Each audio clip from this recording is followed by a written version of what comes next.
and she watered herself again now through the tubing. Refreshed, she reached up and grasped a branch above her head. Keeping her feet firmly planted on their perch, she hung her full weight from this next rung in her tree ladder. Yes, thin but strong. It wouldn't snap. She eyed another likely hand branch, slightly higher than the first. That one, there. Good. Gripped. Now the tricky bit. Looking down. Careful not to focus on anything beneath her own toes in their rubber-soled sandals, she checked for a sturdy branch about level with her knees. That one? Yes. She lifted her left foot and... Ow! A pine cone thwacked Astra's right hand, ricocheted off her cheek, and plummeted out of sight. For a terrible second, Astra's knees weakened and her fingers loosened their hold on their branches. But though her hands stung and throbbed, and her heart was drilling like a woodpecker in her chest, she was still, praise Gaia, clinging to the tree.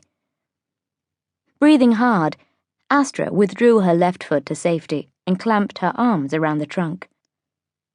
The crusty bark chafed her chest, and, like the steam from one of Nima's essential oil baths, the bracing sap scent scoured her nostrils, clearing her head. At last, her pulse steadied. She examined her hand. The pine cone hadn't drawn blood, but there was a graze mark beneath her knuckles. The non-lander had inflicted a wound, possibly a serious injury, a crippling blow. One at a time, Astra flexed her fingers. Thank Gaia, nothing seemed to be broken. She'd been aiming to kill or maim, hoping to knock Astra clean out of the tree. But the untrained, undisciplined girl had managed only a superficial scratch. Hostile intention had been signaled, and under international law, an IMBOD officer was permitted to retaliate. Cautiously, Astra glanced up. The row of toes was still visible. So was the ball of the girl's foot. Ha! Her assailant couldn't go any higher. Maybe Astra couldn't either, but if she was a boundary constable now, charged with the sacred duty to defend Islan's borders from criminals and infiltrators, one way or another, she was going to win. First, she needed to gather strength and take her bearings. Arm curled around the tree, she surveyed the terrain.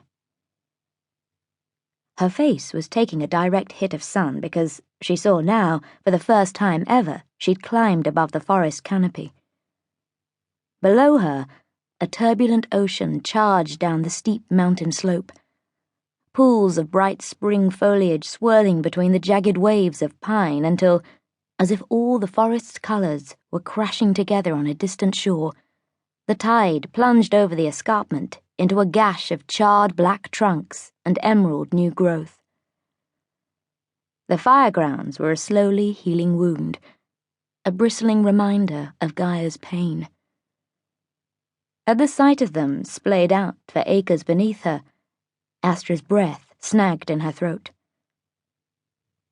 A boundary constable couldn't afford to contemplate the past. A boundary constable had to live in the present, fully alive to its invisible threats. Astra shaded her eyes with her hand. Below the forest, Islan's rich interior shimmered out to the horizon, an endless, luxurious rolling plain. For a moment, Astra felt dizzy. From ore, the steps were either hidden by the trees or a distant vision beyond them. Here, they sprawled on and on, like... She regained her focus. Like the crazy quilt on Claw and Nima's bed, stuffed with a cloud-puffed sky. Yes, the fields below her were like countless scraps of gold hemp cloth, chocolate velvet, jade linen.